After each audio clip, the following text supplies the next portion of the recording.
شهر رمضان الذي أنزل فيه القرآن هدى للناس وبينات من الهدى والفرقان اعوذ باللہ من الشیطان اللعین الرجیم بسم اللہ الرحمن الرحیم الحمد للہ وکفا وسلام علی عبادہ الذین اصطفیٰ محمد وعطرتہ الطاہرہ واللعنۃ الدائمۃ الی اہلہا. اما بعد، ماہ رمضان المبارک کی روزانہ کی دعاؤں کی مختصر شرح آپ کی خدمت میں مسلسل پیش کی جا رہی ہیں. آج ماہ رمضان المبارک کے 10ویں دن کی دعا کہ جسے امام علیہ السلام نے یوں تعلیم فرمایا کہ بسم اللہ الرحمن الرحیم اللہم اجعلنی فیہ من المتوکلین علیک. پروردگار، مجھے اس دن میں خود پر توکل کرنے والوں میں سے قرار فرما. وَاجْعَلْنِي فِيهِ مِنَ الْفَائِزِينَ لَدَيْكَ، اور اس دن میں مجھے، آج کے دن میں مجھے اپنی بارگاہ میں کامیاب ہو کے آ جانے والوں میں سے قرار فرما. وَاجْعَلْنِي فِيهِ مِنَ الْمُقَرَّبِينَ إِلَيْكَ، اور آج کے دن میں مجھے ان لوگوں میں سے قرار دے کہ جو تیرے قرب کو حاصل کرنے میں کامیاب ہوئے. بِإِحْسَانِكَ يَا غَایَةَ الطَّالِبِينَ، تجھے اپنے احسان کا واسطہ ہے اے طالبین، طلب کرنے والوں کا مقصد اور ان کی غایت. اس دعا کی تلاوت کا ثواب جو روایت میں ملتا ہے وہ یوں ہے کہ من دعا بہ، جو اس دعا کی تلاوت کرے گا، استغفر لہ کل شیء، تو کائنات کی ہر شے اس کے لیے استغفار کرے گی. اس دعا کو ہرگز فراموش نہ کریں. ویسے تو ساری دعائیں امپورٹنٹ ہیں، اور آپ آگے جو آنے والی دعائیں ہیں ان کے بھی آپ ثواب کو جب سنیں گے تو ہر دعا ایسی ہے کہ جس کا ثواب ایسا بیان کیا گیا ہے کہ انسان لازمی طور پر یہ سوچے کہ میں ایٹ لیسٹ آج کی دعا کو ترک نہ کروں. پھر اگلا دن آ جائے گا، اس دن 11ویں ماہ رمضان کی دعا کے تلاوت کے ثواب کو انسان پڑھے گا تو اس کا دل چاہے گا کہ یار آج کی دعا کو میں نہ چھوڑوں. ہر دن کی دعا کا ثواب ایسا امام علیہ السلام نے بیان کیا ہے کہ انسان یہ سوچے کہ ایٹ لیسٹ آج کے دن، یعنی ہر دن کی دعا کے لیے یہ سوچے کہ میں آج کی دعا کو ترک نہ کروں.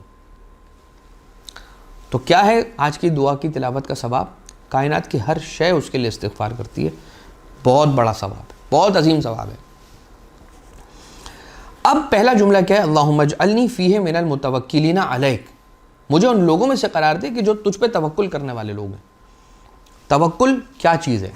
توکل کسے کہتے ہیں؟ توکل یعنی کسی کو اپنے کسی کام کے لیے یا ہر کام کے لیے وکیل بنا دینا، یعنی اپنا کام کسی کے سپرد کر دینا. یہ کسی پر اعتماد کرنا، یہ بھی ایک ہے کہ کسی پر اعتماد کرنا. اگر میں کسی پر اعتماد کر رہا ہوں تو میں اسے اپنا کام دے رہا ہوں، اور میں کہہ رہا ہوں کہ اب یہ کام میں نہیں کروں گا، یہ کام آپ کریں گے. کب ہوتا ہے؟ جب اس پر انسان اتنا ٹرسٹ کرے، تب اپنا کام کسی کے حوالے کرتا ہے انسان. آج کل کے دور میں تو کسی پہ ٹرسٹ کرنا ایسا ہی ہے کہ نیکسٹ ٹو امپاسبل. لیکن اچھے افراد بھی اس دور کے اندر موجود ہیں. یہاں پر جس توکل کی بات ہو رہی ہے وہ توکل ہے رب ذوالجلال پر، اور انسان اپنے کام کے لیے پروردگار عالم کو اپنا وکیل بنا دے. وَمَن يَتَوَكَّلْ عَلَى اللَّهِ فَهُوَ حَسْبُهُ، اور جو اللہ پر توکل کرتا ہے، اللہ پر اعتماد کرتا ہے، اللہ پر اعتبار کرتا ہے، فَهُوَ حَسْبُهُ، تو وہی اکیلا اس کے لیے کافی ہو جایا کرتا ہے. اسے پھر اور کسی کے پاس جانے کی ضرورت نہیں ہے. لوگ اس کے پاس آئیں گے جو اللہ پر توکل کرے. توکل کے معنی قطعاً ہاتھ پر ہاتھ رکھ کے بیٹھ جانے کے نہیں ہیں، اور انسان اپنی حصے کی محنت ضرور انجام دے. صرف اللہ پر توکل کر لینا کافی نہیں ہے، بلکہ انسان کی اپنی محنت بھی ضروری ہے. کہ امام علیہ السلام نے خود ارشاد فرمایا کہ توکل کہیں تمہیں کاہلی کا شکار نہ کر دے، تمہیں کاہل نہ بنا دے، سست نہ بنا دے. یہ توکل. اب مولا امیر المومنین علیہ السلام ارشاد فرماتے ہیں کہ ثلاث من کن فیہ لم یندم. یاد رکھو 3 وہ چیزیں جو اگر کسی کے اندر پائی جاتی ہیں وہ کبھی شرمندہ نہیں ہوگا, کبھی نادم نہیں ہوگا. 3 چیزیں اگر کسی کے اندر پائی جاتی ہیں. پہلا جو رکن اور پلر ہے 3 پلرز میں سے, کہ اگر کسی کے اندر یہ 3 پلرز ہیں تو وہ کبھی نادم اور شرمندہ نہیں ہوگا, کبھی پشیمان نہیں ہوگا. نمبر 1, جلد بازی سے کام نہ لے. ترک العجلہ, عجلت کو چھوڑ دے, عجلہ کو چھوڑ دے. العجلۃ من الشیطان, یاد رکھیے گا کہ جلد بازی شیطان کا کام ہے. والمشورۃ, اور جو مشورہ کرے گا وہ کبھی نادم نہیں ہوگا. نمبر 1, جو جلدی نہیں کرے گا, سکون سے آرام سے کام کرے گا, آرام سے آگے بڑھے گا, وہ کبھی نادم نہیں ہوگا. جو جلد بازی نہیں کرے گا وہ کبھی نادم نہیں ہوگا. جو مشورہ کر کے آگے بڑھے گا وہ کبھی نادم نہیں ہوگا. اور جو توکل کرے گا, کسی بھی بڑے کام سے پہلے جب توکل کرے گا اللہ پر, وہ کبھی نادم نہیں ہوگا. صحیفہ سجادیہ کی ایک دعا ہے, دعا نمبر 54. امام مولا سید ساجدین آقا زین العابدین علیہ الصلوۃ والسلام ارشاد فرماتے ہیں کہ وَهَبْ لِي صِدْقَ التَّوَكُّلِ عَلَيْكَ, پروردگار مجھے اپنی ذات پر سچا توکل عطا فرما, ایسا توکل عنایت فرما, ایسا توکل عطا فرما کہ میں تیری ذات پر اعتماد کروں اور اعتبار کروں اور تجھے اپنا وکیل بناؤں, تجھ پہ توکل کروں. جناب جبریل امین, حضرت جبریل امین علیہ السلام نے پیغمبر صلی اللہ علیہ وآلہ وسلم سے یہ سوال کیا اور پوچھا کہ یا رسول اللہ مت توکل علی اللہ, اللہ پہ توکل کیا ہے, کیا ہے اللہ پہ توکل کرنا, اس کا مطلب کیا ہے؟ جواب, رسول صلی اللہ علیہ وآلہ وسلم نے ارشاد فرمایا کہ اس بات کا علم رکھنا کہ مخلوق مجھے کوئی نقصان نہیں پہنچا سکتی اور نہ نفع پہنچا سکتی ہے, نہ دے سکتی ہے اور نہ مجھ سے لے سکتی ہے. توکل, اللہ پہ توکل, توکل علی اللہ کیا ہے؟ جناب جبریل پوچھ رہے ہیں کن سے؟ رسول اللہ سے صلی اللہ علیہ وآلہ وسلم. رسول اللہ نے جناب جبریل کو کیا جواب ارشاد فرمایا؟ فرمایا اس بات کا علم رکھنا کہ مخلوق مجھے نہ ضرر پہنچا سکتی ہے نہ فائدہ, مخلوق نہ مجھے دے سکتی ہے نہ مجھ سے چھین سکتی ہے. جب انسان یہ سوچتا ہے, خدا کے علاوہ کسی سے نہیں ڈرتا ہے, پھر جب انسان یہ سوچتا ہے پھر خدا کے علاوہ کسی سے نہیں ڈرتا اور کسی سے لالچ اور طمع بھی نہیں رکھتا, اور یہی خدا پر توکل ہے. وسائل الشیعہ کی روایت.